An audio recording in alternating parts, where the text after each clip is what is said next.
Sa magandang araw po sa ating lahat. Noong nakaraan, pinakita natin paano gawin ang square nut sa triangular bandage.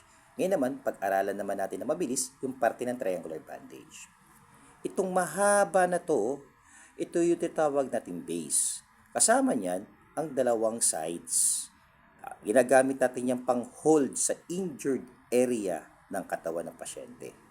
While this one, itong dalawang dulo, yan, dalawang tip na yan, tawag yan ay sides or tails. Diyan tayo gumagawa ng tinatawag nating buhol o square nut.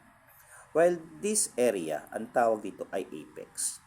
Isa sa mga purpose niyan, pointer kung saan yung injured area ng pasyente. At ikalawa, diyan nagpe-perform po tayo ng tinatawag nating single nut o isang buhol.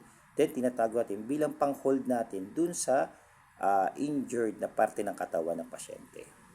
So muli, ito ating triangular bandage. Isang magandang araw sa ating lahat.